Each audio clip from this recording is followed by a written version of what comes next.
Hello everyone, my name is Jhunjhunwala and I am a BTech student here at IIT Kanpur and I am pursuing mechanical engineering from this institute. So today we are going to discuss on vector algebra, which is chapter 10 from NCERT Mathematics. I think we have started this chapter in our previous lectures and we will continue it further.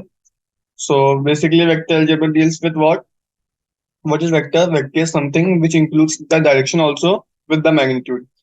So in vector algebra, we basically deal with those type of quantities which does not have only magnitude but also have direction. The algebra of these type of quantities we study in this chapter. So we have done all these things in our previous lecture. So let's move ahead. We had done till question number 15 in our last lecture. So let's move ahead with question number 16. Let's start. In question number 16, it is saying find the position vector of the midpoint of the vector joining this and this. Okay देखो अपने को क्या बोला, अपने को बोला कि अपने को इन दोनों वेक्टर को ज्वाइन करने वाला जो वेक्टर है उसका जो मिड पॉइंट आएगा उसका पोजीशन वेक्टर निकालना है। पोजीशन वेक्टर क्या होता है मैंने आपको बताया था। Position vector is a vector from origin to that point. वो तो जो वेक्टर होता है उसको हम लोग बोलते हैं पोजीशन वेक्टर। तो बेसिकली अपने को यहाँ पे क्या दिया हुआ है, यहाँ पे अपने को दिया हुआ है OP vector 2 i cap plus 3 j cap as given the question plus 4 k cap. Okay, and here also let me make it correct. Okay, now okay, let me do that also. So this is my OP vector, this is I cap, this is J cap, and this is K cap. Okay, so this is my OP vector. Now what is my OQ vector? Again, same thing. My OQ vector is OQ vector is equal to 4 i cap plus j cap minus 2 k cap. 4 i cap plus j cap minus 2 k cap. ठीक है, इसमें मैं vector वगैरह लगा देता हूँ। So this is my OQ vector. This is 4 i cap. This is plus j cap, and this is minus 2 k cap. Okay. So this is my OP vector. And this is my OQ vector. And now what I want? I want the position vector of the midpoint. तो midpoint कैसे निकालेंगे अपन लोग? For midpoint, what will I do? I have to just do p plus q vector by 2। मतलब जो इसका midpoint होगा उसको मैं let's say m मानता हूँ। तो o m vector जो होगा वो क्या होगा? वो हो जाएगा इसका जस्ट मिड पॉइंट, मतलब 2 + 4 6/2 कितना हुआ 3। तो 3 i cap plus 3 + 1 4 4/2 is 2 2 j cap plus 4 - 2 2 divide by 2 1 plus k cap. ठीक है, तो ये जो वेक्टर आएगा ओम वेक्टर ये हो जाएगा मेरा मिड पॉइंट का पोजीशन वेक्टर। आया समझ में? मैंने क्या किया, मैंने पहले तो वो दोनों वेक्टर लिखे, उसके बाद मैंने क्या किया, मैंने तीनों के आई जे कैप, दोनों का आई जे के कैप कॉम्पोनेंट को ऐड करके डिवाइड बाई 2 किया, मतलब मैंने दोनों का मिड पॉइंट निकाला। जो मिड पॉइंट का वेक्टर होगा उसी का जो हम लोग ओरिजिन के साथ मतलब 0,0,0 के साथ जो वेक्टर बनाएंगे उसी का हम लोग बोलते हैं position vector of the mid point. ठीक है, तो ये हो गया मेरा ओ एम वेक्टर, मतलब position vector of mid point of points P and Q. ठीक है, तो this was our 16 question. So let's move ahead to 17th one. 17th question. What it is saying? It is saying that show points A, B, and C with position vector this and this respectively form the vertices of a right angle triangle. Okay, अपने को बताना है कि vertices of right angle triangle बनाते हैं। तो ये भी सिंपल है, अपन लोग क्या करेंगे, देखो अपने को पता है राइट एंगल ट्रायंगल में अपन लोग पाइथागोरस लगाते हैं। पाइथागोरस थ्योरम क्या होती है, पहले तो इसको नहीं पता, मैं बोल देता हूँ। पाइथागोरस थ्योरम क्या होती है? Pythagoras theorem is equal to क्या बोलती है, जो अपना हाइपोटेन्यूज स्क्वायर है ना एच, एच का square is equal to T square plus B square, perpendicular का स्क्वायर प्लस बेस का square, perpendicular square plus base square. Basically अगर मैं बोलने जाऊं तो इसका मतलब होता है कि दो साइड के सम का स्क्वायर तीसरे साइड के स्क्वायर के बराबर होगा। ठीक है, तो मैं क्या निकालूंगा, मैं ए बी स्क्वायर निकालूंगा, मतलब मैं ए बी के बीच का डिस्टेंस निकालूंगा, मैं बी सी के बीच का डिस्टेंस निकालूंगा, मैं ए सी के बीच का डिस्टेंस निकालूंगा। मैं तीनों के बीच का डिस्टेंस निकालूंगा और फिर देखूंगा दो का स्क्वायर देखूंगा कि वो किसी तीसरे के स्क्वायर के बराबर हो रहा है क्या। If it is then it is right angle triangle, otherwise not. ठीक है, तो हम लोग निकालते हैं अब। let me firstly calculate AB. AB is equal to, हम सीधे स्क्वायर निकालते हैं ना अपन लोग, AB स्क्वायर।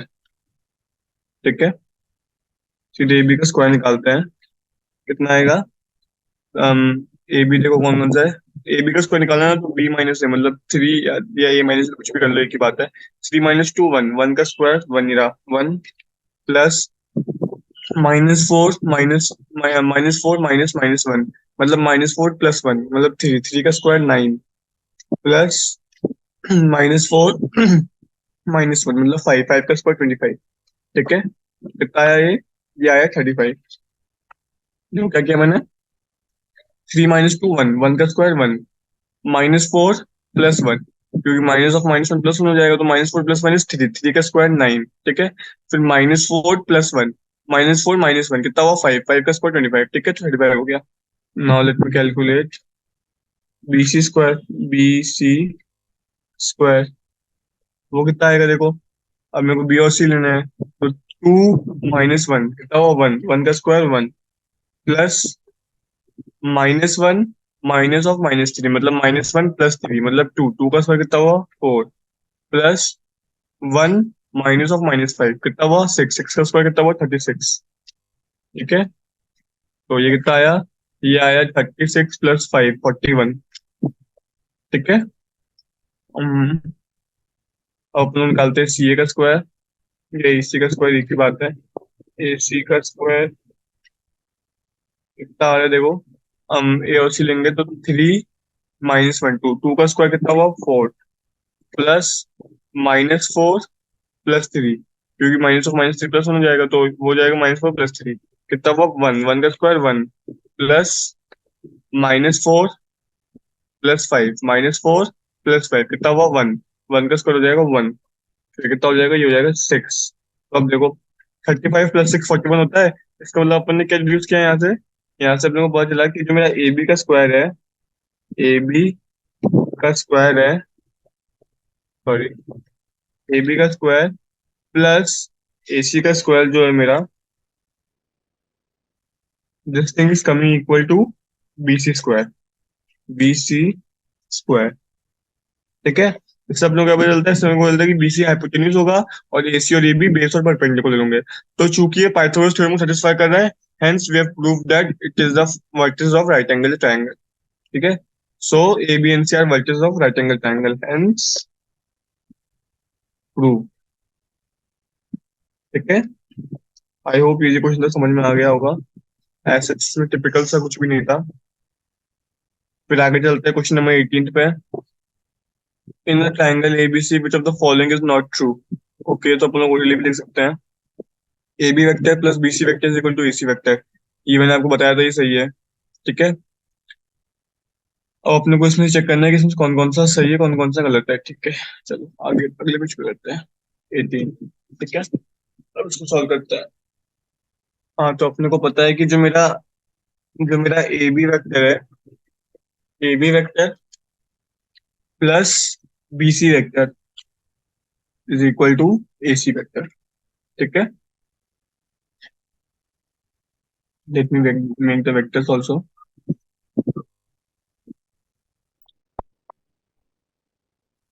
ठीक है, तो ये मुझे दिया हुआ है, अब बस मेरे को इसमें मैनिपुलेशन करनी है। अब मैनिपुलेशन करके जो मेरे को ऑप्शन दिए हुए हैं वहां तक पहुंचना है। ठीक है, तो बेसिकली अगर मैं इसमें मैनिपुलेशन करूंगा तो कैसे करूंगा, A B plus B C minus A C, वो है ना, A B vector plus B C vector equal to A C vector. आप सी वेक्टर भी नहीं लिख सकते वरना फिर उल्टा हो जाएगा वो। टेल से हेड तक लिखना होता है, तो A B plus B C is equal to A C. तो मैं इसी को इधर ले आया, तो A B plus B C minus A C is equal to 0 vector. और यहाँ पे वापस वेक्टर लगाना जरूरी है, वरना फिर आपका गलत हो जाएगा क्योंकि आप लोग वेक्टर पढ़ रहे हैं। ठीक है, अब देखो ये कोई ऑप्शन दिया हुआ है, A B plus B C minus A C is equal to 0, तो ये सही है अपना। ठीक है, फिर अपने को बोला है A B plus B C, हम ऑप्शन नंबर बी और सी सेम है। अच्छा, बी और सी सेम दे दिया, ठीक है। फिर अपने को बोला है A B plus B C plus C is equal to 0।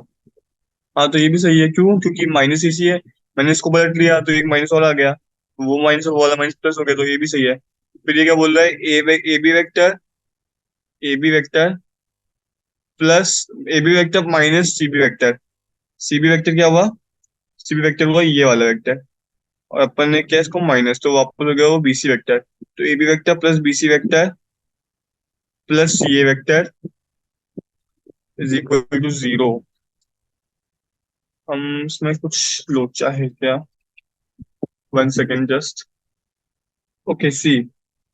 I think ये दोनों ऑप्शन सेम नहीं होंगे, इसमें कुछ मिस प्रिंटिंग है शायद, क्योंकि हमें दोनों में माइनस इसी लिखा हुआ है। देखो इसमें क्या होगा ना, इसमें एक में सी होगा, क्योंकि ये तीनों ऑप्शन तो अपने सही आ रहे हैं। क्यों सही आ रहे हैं? क्योंकि माइनस सी बी वेक्टर को मैं प्लस बी सी वेक्टर लिख सकता हूँ। A B plus B C plus C is equal to 0, ये तो मैंने प्रूव किया ही है।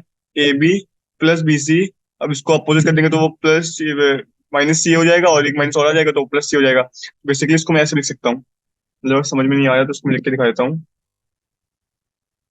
इसको मैं ऐसे लिख सकता हूँ, कैसे?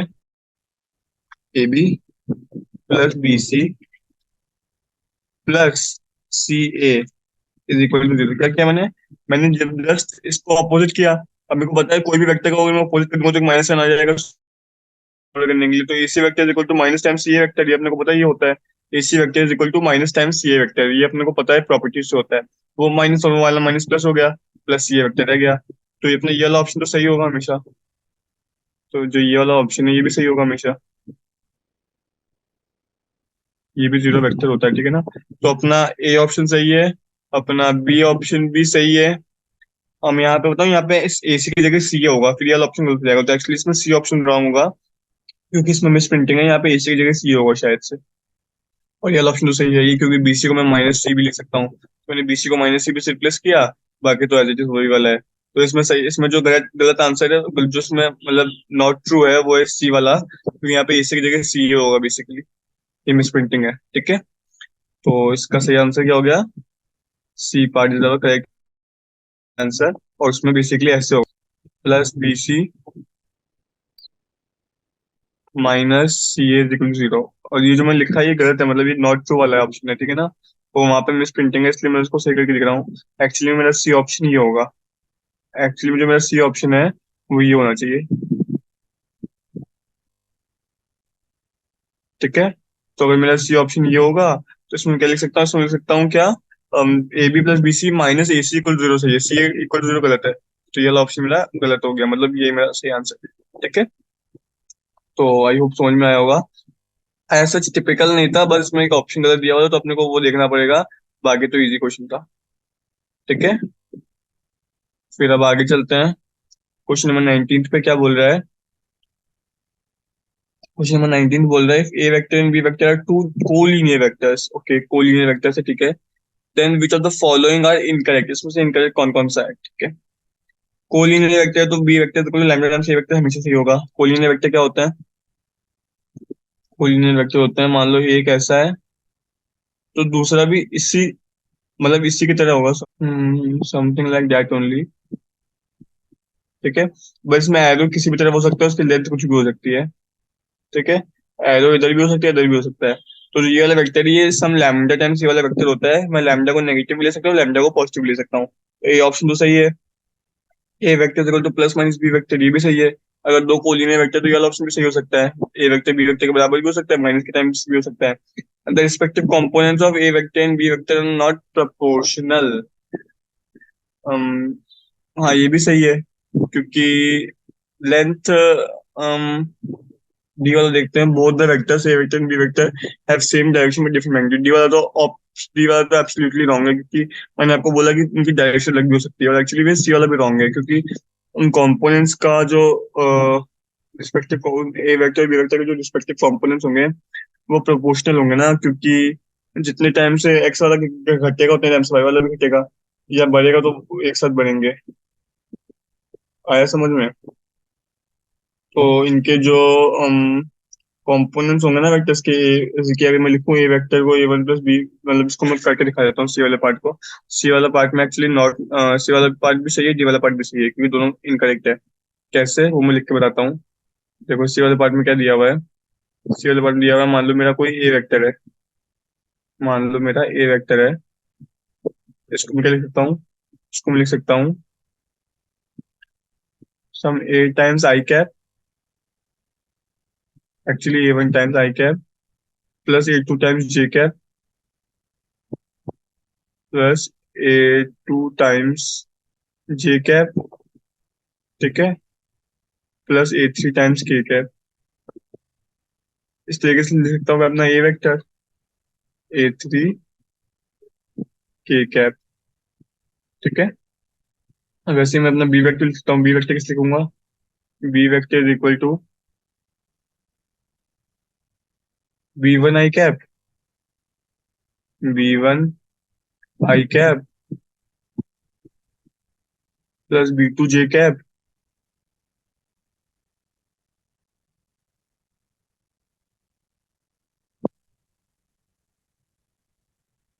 प्लस b3 के कैप,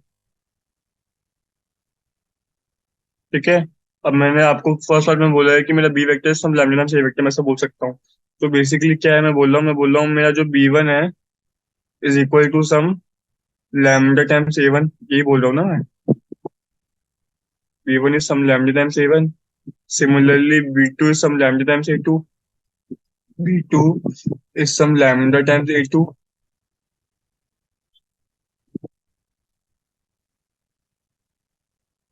ठीक है। And b3 is some lambda times a3. b3 is some lambda times a3.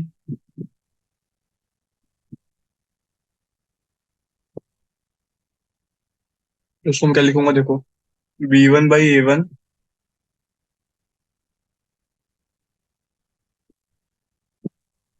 is equal to lambda, और lambda is equal to b2/a2,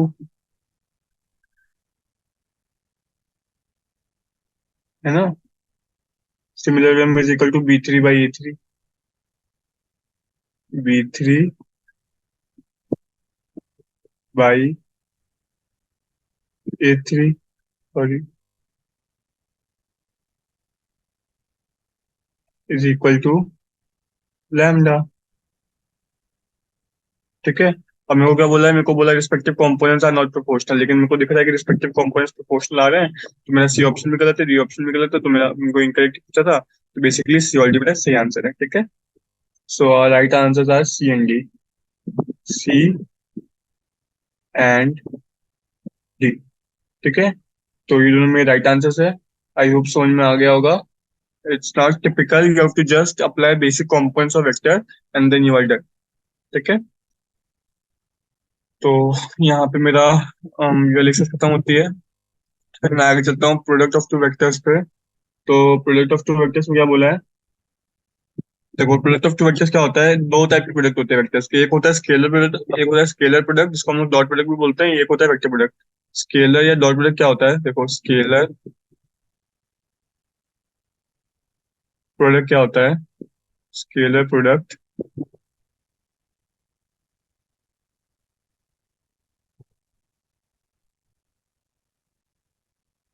ठीक है। ये क्या होता है, ये स्केलर प्रोडक्ट होता है,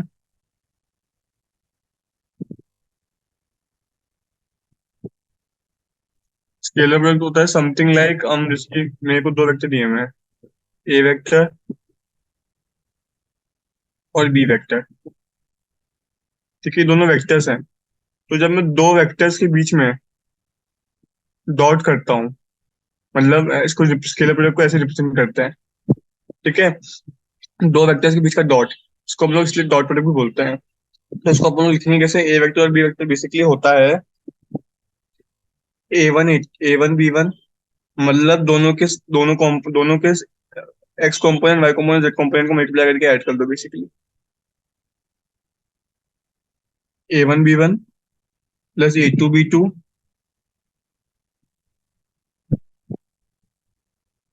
प्लस A3 B3, ठीक है।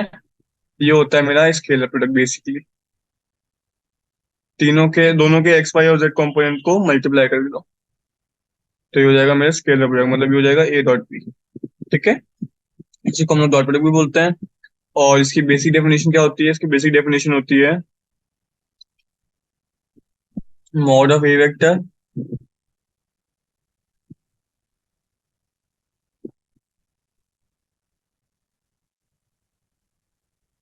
Multiply by mod of B vector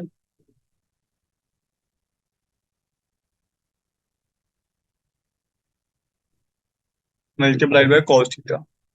यहाँ पे थीटा क्या है? Theta is angle between A vector and B vector. ठीक है, थीटा क्या है यहाँ पे? Theta is angle between A vector and B vector.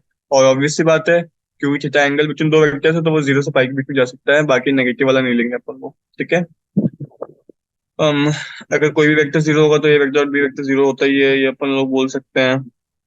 बाकी थीटा पाई होगा तो फिर वो कॉस थीटा माइनस वन हो जाएगा, तो ये डॉट भी हो जाएगा माइनस ऑफ ए बी। हाँ, तो एक चीज, अगर दो वेक्टर परपेंडिकुलर होंगे तो उनका डॉट प्रोडक्ट हमेशा जीरो होता है, और इस टॉपिक को हम लोग बहुत ही ज्यादा एक्सप्लोर करेंगे। whenever two vectors are perpendicular to each other, उनका डॉट प्रोडक्ट जीरो होगा, क्योंकि उनके बीच में एंगल हो जाता है 90, cos 90 हो जाता है जीरो। तो अगर अपने को कभी भी चीज प्रूव करनी है कि two vectors are perpendicular, then we can simply prove it by showing that its dot product are this its dot product is coming out to be equal to zero। ठीक है, अगर डॉट प्रोडक्ट जीरो आएगा इसका मतलब यही है कि वो दोनों वेक्टर्स आपस में परपेंडिकुलर है।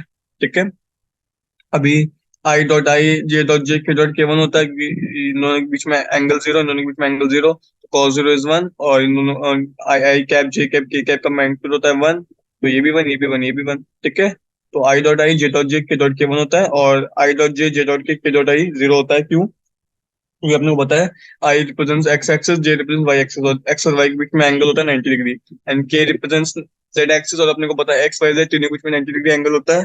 तो किसी भी ऑल्टरनेट का अगर अपन लोग मतलब आई जे आई के कुछ भी करेंगे तो वो जीरो आएगा, और आपस में करेंगे मतलब आई आई जे जे और के तो उनका बनाएगा। ठीक है, और फिर अपन लोग इसको एंगल निकालने के लिए भी इस प्रॉपर्टी को एक्सप्लॉइट करते हैं। मतलब अगर हमको बोला गया है कि दो वेक्टर्स के बीच में एंगल निकालना है, तो अपन लोग कॉस थीटा से निकाल सकते हैं। पहले तो अपन लोग ए डॉट बी निकालेंगे, कैसे करके? इस वाले फॉर्मूले से A one B one plus A two B two plus A three B three. मेरे को दोनों वेक्टर्स दिए होंगे, तो फिर मेरे को A one B one A two B two A three B three दिया होगा, तो यहाँ फिर दोनों के मॉड से डिवाइड कर दूंगा, तो मेरे को दोनों के बीच में एंगल मिल जाएगा। ठीक है, बाकी कम्यूटेटिव होता है, चाहे आप ए डॉट बी करो या बी डॉट ए करो, दोनों बराबर आता है। ठीक है, फिर डिस्ट्रीब्यूटिव भी होता है, मतलब A dot B plus C is equal to A dot B plus A dot C. बाकी स्केलर वगैरह बाहर आ जाता है, ये तो बहुत ही बेसिक सी प्रॉपर्टी है। अब अपन लोग चलते हैं प्रोजेक्शन पे। तो projection of a vector on another vector क्या होता है? किसी भी वेक्टर का प्रोजेक्शन दूसरे वेक्टर पे कैसे निकालेंगे अपन लोग? उन दोनों के बीच का डॉट प्रोडक्ट लेंगे, और जिस पे भी अपने को प्रोजेक्शन निकालना है उसके मैग्नीट्यूड से डिवाइड कर देंगे। हमेशा ध्यान रखना, जिस पे प्रोजेक्शन निकालना है उसके मैग्नीट्यूड से डिवाइड करते हैं, इसको मत भूलना, वरना फिर लाइक ये थोड़ा इंपॉर्टेंट है। अगर आप ए वेक्टर के मॉड से डिवाइड कर देंगे तो अपने को गलत आंसर मिलेगा। तो बेसिकली क्या करते हैं, जब भी अपने को किसी वेक्टर का प्रोजेक्शन निकालना होता है किसी दूसरे वेक्टर पे, तो अपन लोग दोनों वेक्टर का डॉट प्रोडक्ट लेते हैं और उसको डिवाइड कर देते हैं उस वेक्टर के मैग्नीट्यूड से जिस पे अपने को प्रोजेक्शन निकालना है। क्योंकि यहाँ पे अपने को बी वेक्टर पे प्रोजेक्शन निकालना था, तो अपन ने बी वेक्टर के मैग्नीट्यूड से डिवाइड किया। ठीक है, तो ये होता है पूरा स्केलर प्रोडक्ट की कहानी। अब आई थिंक एक्सरसाइज आएगी, तो अपन एक्सरसाइज सॉल्व करते हैं। Okay, let's start to complete as much questions as we can. Let's start. Exercise 10.3. Exercise. Okay, let me write it using text only. Exercise 10.3। ठीक है, तो अपन लोग करते हैं, फर्स्ट क्वेश्चन से स्टार्ट करते हैं। क्या बोल रहा है? Find the angle between two vectors, इनका मैग्नीट्यूड दिया हुआ है और ई डॉट भी दिया हुआ है, वो मैंने अभी आपको बताया था कॉस थीटा। कॉस थीटा को मैं क्या बनाना पड़ेगा मुझे? Cos theta is equal to, अभी मैंने आपको बताया था A dot B upon mod B.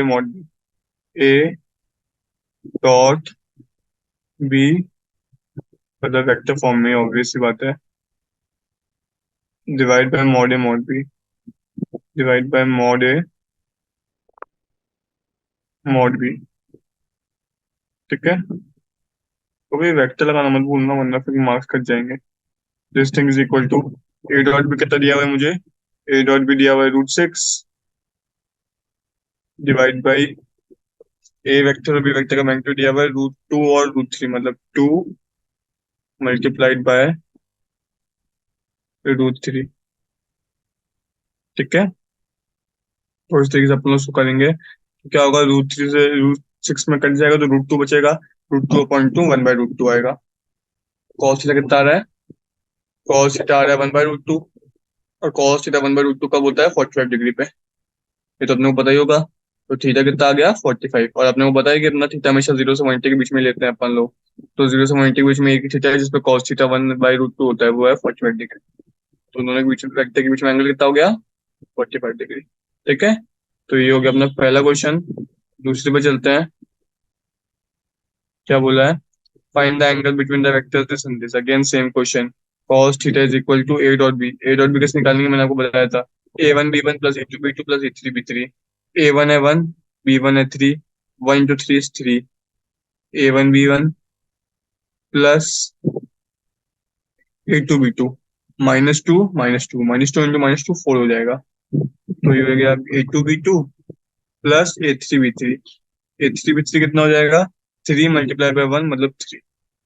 ठीक है, तो यहाँ से मेरे को आ गया a1 b1 plus a2 b2 plus a3 b3, this thing divide by mod A mod B, इसका मॉड कितना आएगा, √1 प्लस 4 प्लस 9, मतलब कितना हो गया, √14।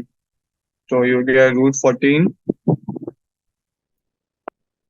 मल्टीप्लाइड बाई √3 का स्क्वायर 9 प्लस 4 का स्क्वायर प्लस 2 का स्क्वायर 4, 9 प्लस 4 13 प्लस 1 14 अगेन। ठीक है, तो बेसिकली कितना आ गया, ये आ गया 4 + 3 7 + 3 10, 10/14 आ रहा है। कॉस थीटा कितना आ रहा है, 10/14। ये हो जाएगा कितना, ये हो जाएगा 5/7, 5/7। एक बार चेक कर लेते हैं, a1 b1 इज 3 + 4 + 3, ठीक है, डिवाइड बाय इसका मैग्नीट्यूड कितना हो जाएगा, √1 + 4 + 9 14, √9 + 4 + 1 14, ठीक है, तो 5/7। कॉस थीटा आ गया 5/7, तो थीटा कितना हो जाएगा, थीटा हो जाएगा, ऐसे केस में आप लोग कैसे लिखेंगे थीटा को लिखेंगे अपन लोग कॉस इनवर्स 5/7। ठीक है, ये तो आता ही होगा, अगर अपने को थीटा पता नहीं होता तो अपन थीटा को ऐसे लिखते हैं, कॉस इनवर्स 5/7। ठीक है, तो ये हो गया मेरा आंसर। आगे चलते हैं क्वेश्चन नंबर 3 पे। 3 में क्या बोल रहे हैं, find the projection of vector this on the vector this. ये भी मैंने आपको बताया, प्रोजेक्शन का फॉर्मूला क्या होता है, प्रोजेक्शन। ठीक है, क्या होता है ये होता है ए वेक्टर और B vector divide by mod of B vector. इन दोनों का डॉट करेंगे तो क्या आएगा, 1 × 1 1 plus a2 b2, a2 b2 कितना है, -1 × 1 मतलब -1। हेलो, तो ये 0 हो गया, मेरे को डिनोमिनेटर लिखने की जरूरत नहीं है क्योंकि तो यहीं से 0 हो रहा है, मतलब उस वेक्टर को उस वेक्टर में कोई प्रोजेक्शन नहीं है। प्रोजेक्शन क्यों नहीं है, क्योंकि वो दोनों आपस में परपेंडिकुलर होंगे, इसलिए मैंने बताया ए डॉट बी अगर 0 होता है तो वो आपस में परपेंडिकुलर होता है। अगर दो वेक्टर परपेंडिकुलर है, मतलब एक वेक्टर ऐसा है और दूसरा वेक्टर ऐसा है, तो आप इस वेक्टर को प्रोजेक्ट कर ही नहीं सकते ना, मतलब आप प्रोजेक्ट कब कर सकते हो, जैसे कि एक वेक्टर ऐसे दिया होगा और दूसरा वेक्टर ऐसे दिया होगा, तब तो आप इसको प्रोजेक्ट कर सकते हो नीचे, तब तो आप बोल सकते हो कि इस वेक्टर का प्रोजेक्शन होगा ये चीज यहाँ से लेके यहाँ तक। लेकिन अब इसको आप कैसे प्रोजेक्ट करोगे, इसको मतलब आप ऐसे मानो कि एक वेक्टर ये दिया हुआ है, एक वेक्टर ये दिया हुआ है, और आप इस वेक्टर पे टॉर्च मार रहे हो, तो फिर इस वेक्टर की जो लेंथ है वो इस वेक्टर पे ऐसे दिखेगी ऐसे। लेकिन आप इस पर टॉर्च मारोगे तो फिर ये वाली लाइन से भी ये पूरा पॉइंट दिखेगा और कुछ दिखेगा ही नहीं। तो बेसिकली जब दो वेक्टर्स परपेंडिकुलर होता है उनका प्रोजेक्शन 0 होता है। तो इन दोनों का प्रोजेक्शन 0 क्यों आ रहा है, क्योंकि ये दोनों आपस में परपेंडिकुलर है।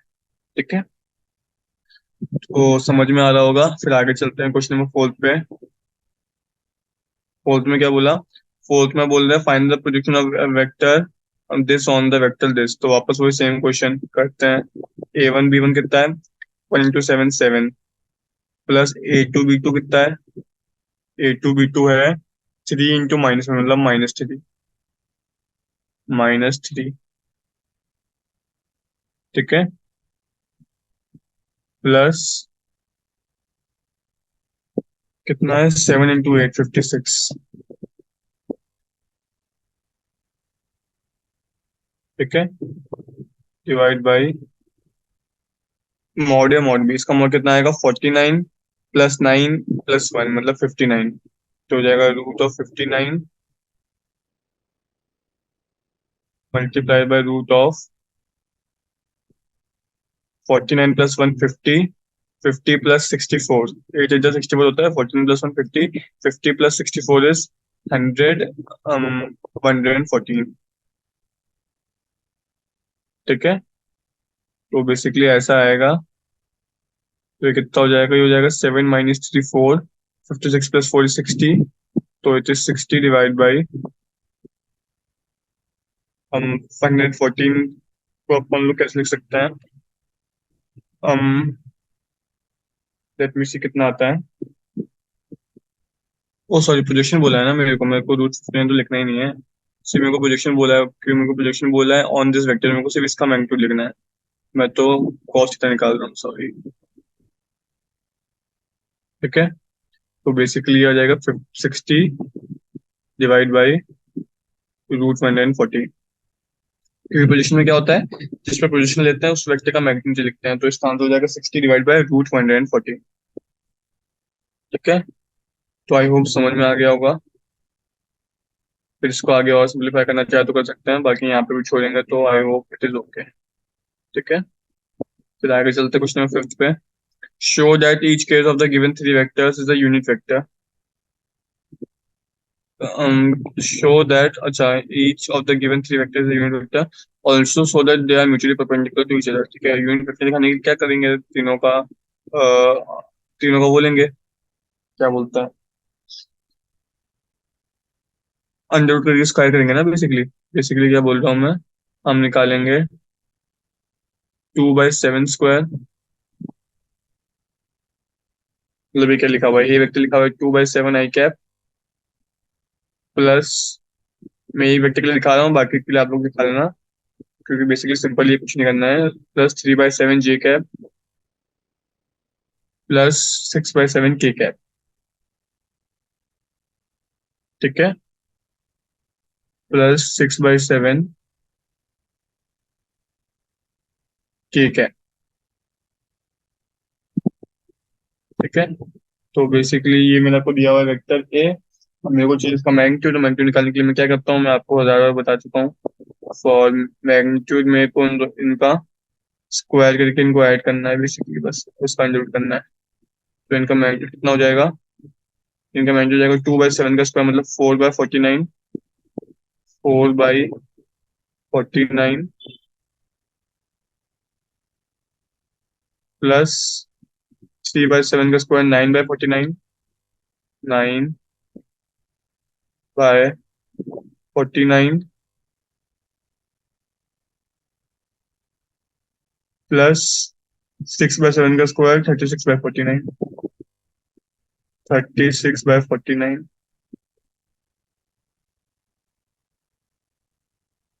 ठीक है, तो देखो कितना आ रहा है, 36 प्लस 9 हो जाएगा 45, 45 प्लस 4 हो जाएगा 49, 49/49 बेसिकली 1 हो जाएगा। ये वेक्टर कितना आ रहा है, 1। ये तुम्हें शो करना था कि वो यूनिट वेक्टर है। यूनिट वेक्टर मैं कैसे शो करता हूँ, ऐसे शो करता हूँ ना, मैं तीनों के स्क्वायर लेके ऐड करूंगा, उनका अंडर रूट दूंगा तो 1 आ रहा है। सिमिलरली इसका भी 1 आएगा, इसका भी 1 आएगा, आप लोग करके देख सकते हैं। म्यूचुअली परपेंडिकुलर कैसे दिखाएंगे, म्यूचुअली परपेंडिकुलर दिखाने के लिए मेरे को करना पड़ेगा a dot b is equal to 0। तो बेसिकली मैं ए डॉट बी करता हूँ, इन दोनों को करता हूँ। 1/7 तो 1/14 हो जाएगा, कुछ फर्क नहीं पड़ेगा वैसे, क्योंकि वो मल्टीप्लाई में हो रहा है। 1/49 मेरे को करना है a dot B. A dot B कितना हो जाएगा, 2 × 3 6, 3 × -6 -18। ठीक है, +6 + 2 मतलब हो जाएगा +12। कितना हो गया ये हो जाएगा 18 - 18 दैट इज इक्वल टू 0। ठीक है, क्योंकि दोनों का डॉट प्रोडक्ट 0 आ रहा है। अगर डॉट प्रोडक्ट तभी 0 आता है ना जब वो आपस में परपेंडिकुलर होता है, तो मैंने प्रूव कर दिया, hence they are perpendicular. Similar way में मैं इन दोनों का डॉट प्रोडक्ट निकाल लूंगा, फिर इन दोनों को भी निकाल लूंगा, तीनों का डॉट प्रोडक्ट 0 आएगा, and we can say that they are mutually perpendicular to each other. ठीक है, तो आई होप समझ में आ रहा होगा। आगे चलते हैं क्वेश्चन नंबर 6 पे। क्वेश्चन नंबर 6 में क्या बोला है, क्वेश्चन नंबर 6 में मुझे बोला है कि ए वेक्टर एंड बी वेक्टर का मॉड निकालना है। मुझे A plus B dot A minus B दिया हुआ है। तो मेरे को पता है कि ये प्रॉपर्टी होती है कि मैं दोनों का सेपरेट कर सकता हूँ। A plus B dot A minus B को मैं क्या लिख सकता हूँ? इसको लिख सकता हूँ ए वेक्टर का स्क्वायर। अब मेरे को पता है जो ए वेक्टर का स्क्वायर होगा, वैसे मैं इसको जो एक बार लिख देता हूँ, आपको खोल के दिखा देता हूँ। कैसे खुलेगा? ये ऐसे खुलेगा ना, a dot A minus a dot b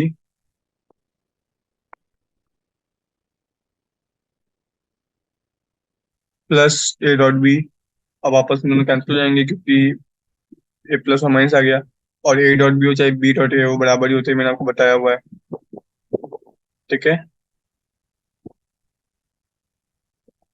minus b dot b minus b dot b minus b dot b is equal to 8। ठीक है, ये मुझे दिया हुआ है। अब यहाँ से मेरा ये वाला और ये वाला तो कैंसिल हो गया। और दो वेक्टर का डॉट प्रोडक्ट आपस में जो होता है ना, वो उसके मैग्नीट्यूड के स्क्वायर के बराबर होता है। क्यों? क्योंकि इन दोनों के बीच में एंगल तो जीरो हो गया, तो कॉस जीरो तो वन हो जाएगा। बेसिकली हो जाएगा mod A into mod A. ठीक है, तो ये बेसिकली हो जाएगा मॉड ए square minus mod B square. क्यों? क्योंकि इन दोनों के बीच में एंगल तो जीरो है, कॉस जीरो हो जाएगा वन। बचा क्या? मैग्नीट्यूड। तो mod of b magnitude into mod of b magnitude कितना हो जाएगा? मॉड बी का square. A square minus b square के मैग्नीट्यूड कितना आ रहा है?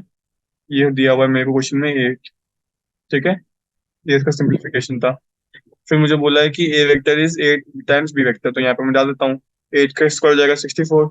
बेसिकली क्या दिया है? मेरे को दिया हुआ है 64 टाइम्स बी वेक्टर का स्क्वायर माइनस बी वेक्टर। कितना हो जाएगा वो?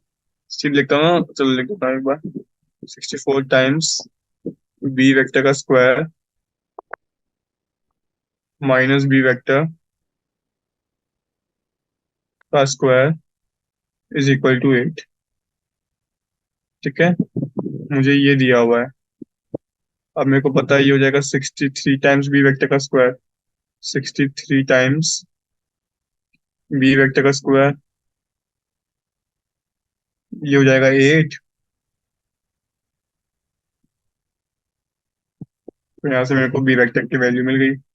जो मेरे बी वेक्टर का मॉड है, मेरे बी वेक्टर का मॉड है, वो कितना हो गया?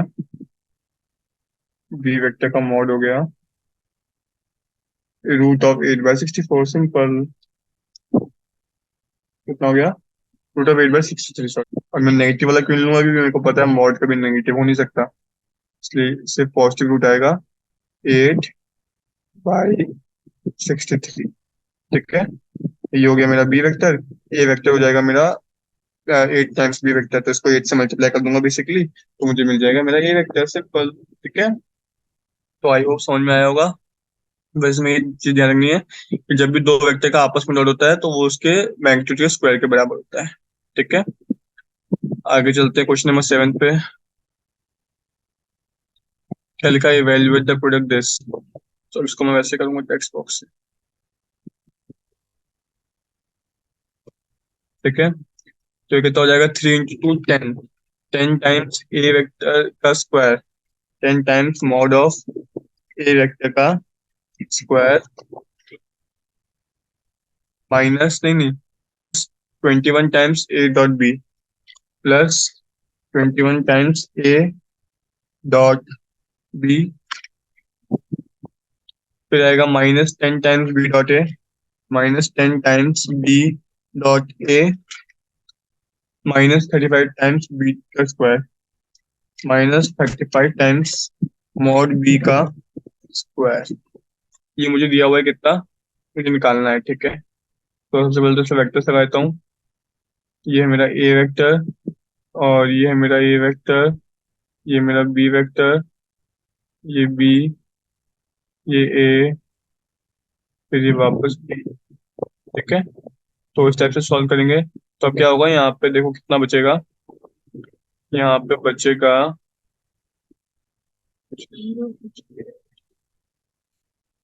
यहाँ पे है 10 mod A square -35 mod B square plus 11 times a dot b. तो ये मेरा आंसर हो जाएगा। क्या आंसर हो जाएगा?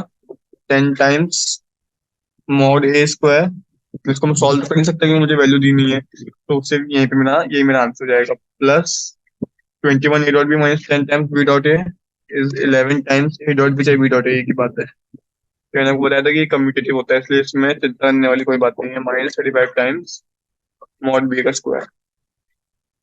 ठीक है, इस टाइप से ये होगा। और चाहे तो मैं यहाँ पे ये लगा सकता हूँ, तो लगाना ही चाहिए।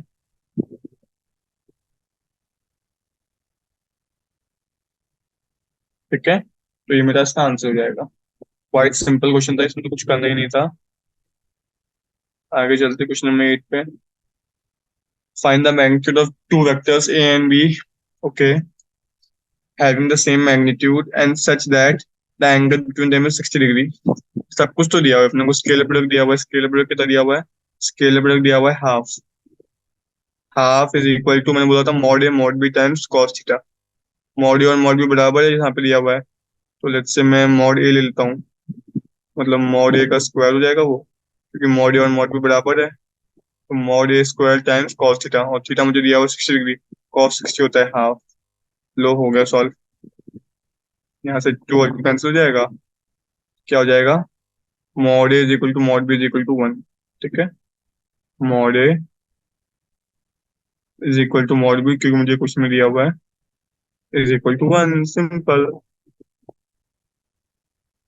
ठीक है, तो ये मेरा आंसर हो जाएगा। बहुत ही सिंपल क्वेश्चन था, सिंपल, अपने को स्केलर प्रोडक्ट की डेफिनेशन यूज करनी थी। ठीक है, फिर आगे चलते क्वेश्चन नंबर 9 पे।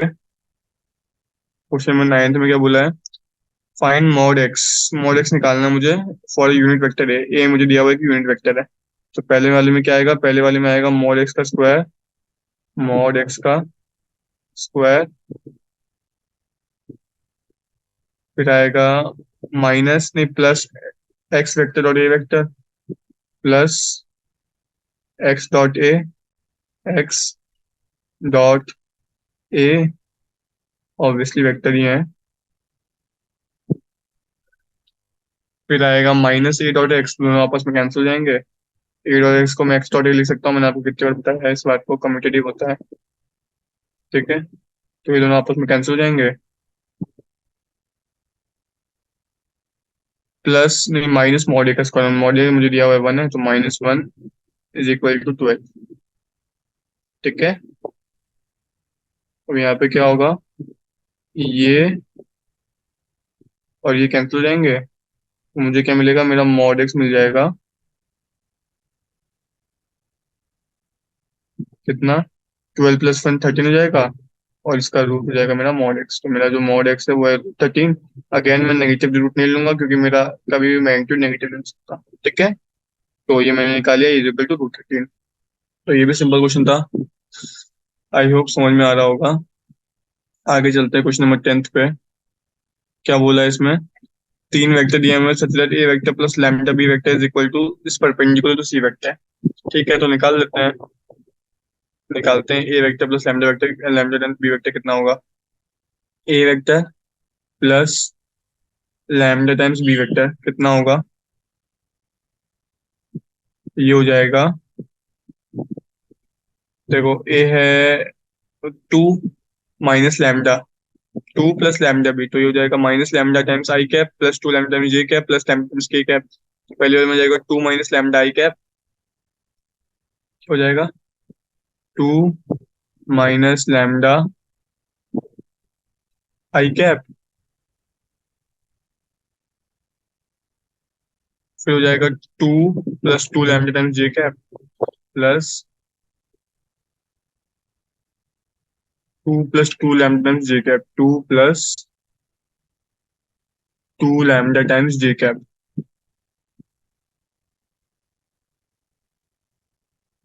ठीक है, और फिर क्या हो जाएगा, फिर हो जाएगा 3 + lambda times k cap plus 3 + lambda times k cap, 3 + lambda times k cap. ठीक है, ये हो जाएगा मेरा ये vector plus lambda times B vector, और ये मुझे दिया हुआ है परपेंडिकुलर टू सी वेक्टर। तो मैं इन दोनों का डॉट करके जीरो कर देता हूँ, तो वही मेरे को फिर वहां से लैम्डा की वैल्यू मिल जाएगी। बेसिकली मुझे बोला गया है कि दोनों का डॉट प्रोडक्ट जीरो है, क्योंकि परपेंडिकुलर है। और परपेंडिकुलर का मतलब आपको बताया था कि इनका डॉट प्रोडक्ट जीरो होना चाहिए। Basically a vector plus lambda times B vector का जो अब हम डॉट करेंगे सी वेक्टर के साथ, तो वो जीरो आना चाहिए। इसका dot with c vector should come out to be equal to zero, क्योंकि आपस में परपेंडिकुलर है। ठीक है, तो करते हैं। Two minus lambda times three, मतलब three times two minus lambda, a one B one करते हैं ना हमेशा, हो जाएगा a one B one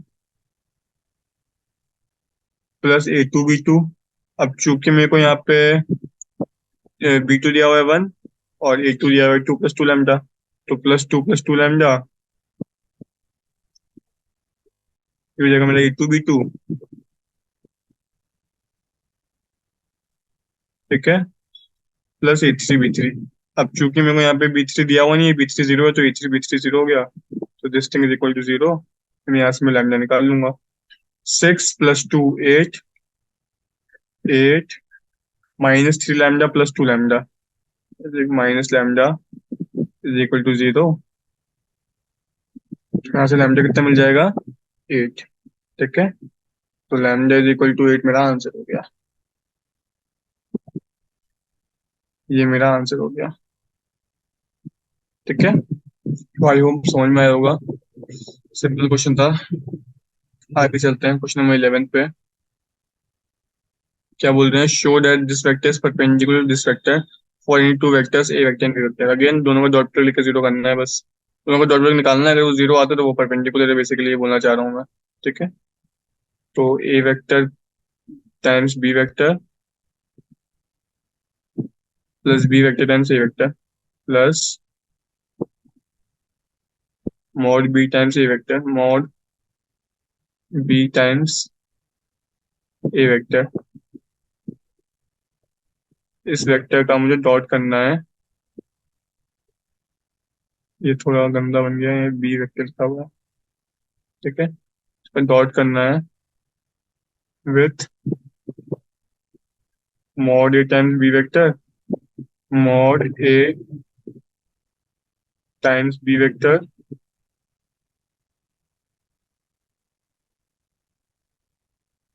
minus mod b times A vector minus mod b times A vector.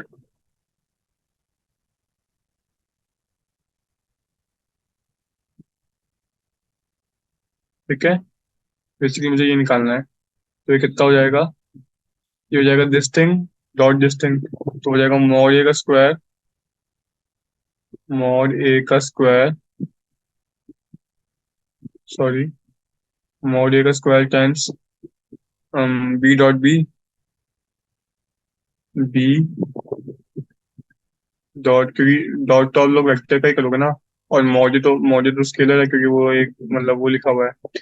तो dot mod A square times b dot b minus mod b times b dot A minus mod a, बस multiply कर रहा हूँ, कुछ नहीं कर रहा, minus mod b times b dot a, चाहे ए डॉट बी की बात है, मैं हमेशा ए डॉट बी लिखूंगा उसको, क्योंकि दोनों सेम ही चीज है। ठीक है, vector vector vector vector plus mod b mod A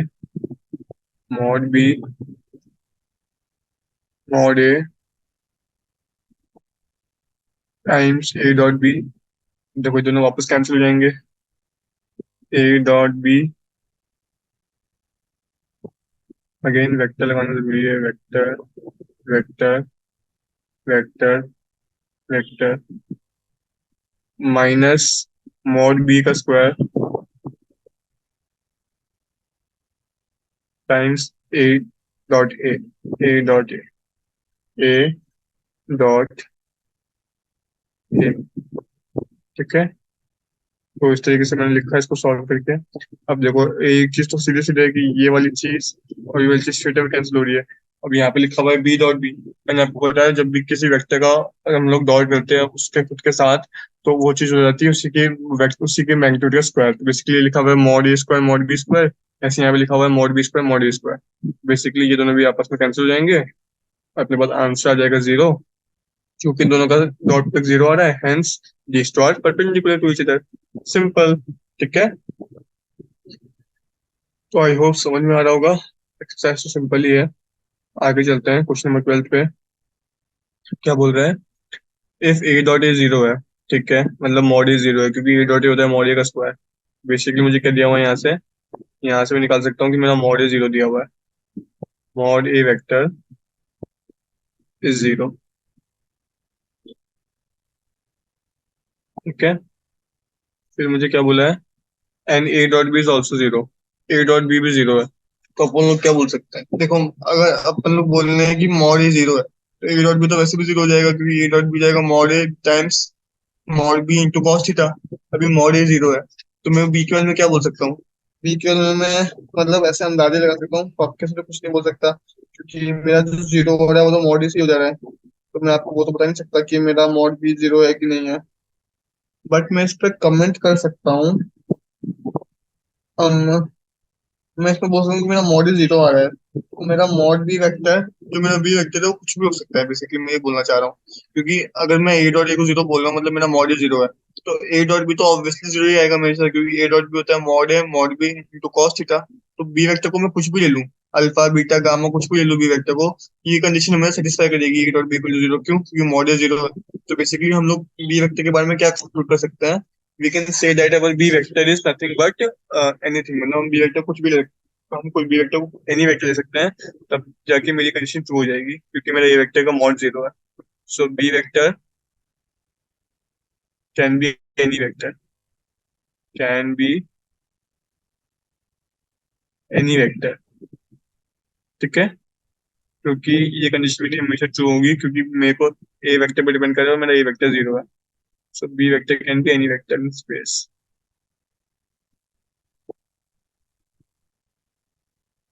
ठीक है, आगे चलते हैं। क्वेश्चन नंबर 13 पे क्या बोला है? हाँ, एक क्वेश्चन और कर लेते हैं, फिर अपन लोग आज के लिए ब्रेक लेंगे। क्वेश्चन नंबर 13 में बोला है कि ए vector plus b vector plus c vector 0 vector है, तो मुझको इसकी वैल्यू बतानी है, a dot B plus B dot c plus c dot a की। ये करना है मुझे। तो इसको मैं कैसे करूंगा? Find the value of a dot B plus B dot c plus c dot a. I think ये थोड़ा लंबा जाएगा, तो अपन इस वीडियो में इसको कवर कर नहीं पाएंगे। तो क्या बोलता हूँ, मैं 14 वाला करता हूँ, 13 वाला नेक्स्ट वीडियो में करेंगे, क्योंकि एक्चुअली थोड़ा लंबा है इसलिए। तो ए वेक्टर 0 वेक्टर दिया हुआ है, बी वेक्टर 0 वेक्टर दिया हुआ है, ए डॉट बी 0 बोला है। ऑब्वियसली ये भी वापस 0 जाएगा, क्योंकि मॉड ए 0 है, मॉड बी 0 है। But the converse need not be true. हाँ, converse need not be true. क्यों? क्योंकि इसमें कॉस थीटा 0 हो सकता है। इसका रीजन क्या है? Converse is not true because cos theta can be equal to 0. Cos theta can be 0 if both vectors are 90 degree to each other. क्योंकि cos 90 0 होता है if both vectors are in 90 degree perpendicular to each other. ठीक है, तो इस case में मेरा cos theta 0 हो जाएगा। cos थीटा 0 हो गया, तो फिर ये वेक्टर बी वेक्टर कुछ भी हो, मतलब ये वेक्टर बी वेक्टर का मैग्नीट्यूड कुछ भी हो, फर्क नहीं पड़ता। तो इसलिए कन्वर्स ट्रू नहीं है। कन्वर्स ट्रू क्यों नहीं है? वापस बता रहा हूँ, कन्वर्स इसलिए ट्रू नहीं है क्योंकि इसमें ए डॉट बी में ए बी cos थीटा आता है, तो cos थीटा भी 0 हो सकता है। इसलिए जरूरी नहीं है कि मेरा ए वेक्टर बी वेक्टर भी 0 हो। ठीक है, तो आई होप समझ में आया होगा यहाँ तक। बाकी क्वेश्चंस कितने बचे हैं? आई थिंक ओके, 3 4 ही बचे हैं वैसे तो। बट इसको अपन लोग नेक्स्ट वीडियो में करते हैं, क्योंकि एक जो क्वेश्चन नंबर 13 थोड़ा लंबा जाएगा, और 14 भी एक्चुअली थोड़ा लॉन्ग है इसलिए। So I think we can proceed with further question in the next video. And I hope समझ में आया होगा। देखो, एक्सरसाइज तो सारी सिंपल थी। अपने को बस स्केलर प्रोडक्ट की बेसिक अंडरस्टैंडिंग आनी चाहिए कि ए डॉट बी कैसे निकालते हैं, is equal to a b cos theta, वहां से अपन लोग कॉस थीटा निकाल सकते हैं। इसके एप्लीकेशन अपने को समझ में आए होंगे कि इससे अपन लोग प्रोजेक्शन निकाल सकते हैं किसी भी वेक्टर का किसी भी वेक्टर पे। ठीक है, बाकी ए डॉट बी क्या होता है पता होना चाहिए, a one B one plus A two B two plus A three B three, वैसे करके। ठीक है, और दो वेक्टर का डॉट आपस में उसके मॉड के स्क्वायर के बराबर होता है। ऐसी अगर अपने को बेसिक चीजें पता है, तो this exercise is basically very simple and easily doable. ठीक है, फिर बाकी अगर कोई डाउट आया हो तो उसको एक बार रिविजिट कर लेना, and then we will proceed in our next session. So I hope you have understood it. Thank you.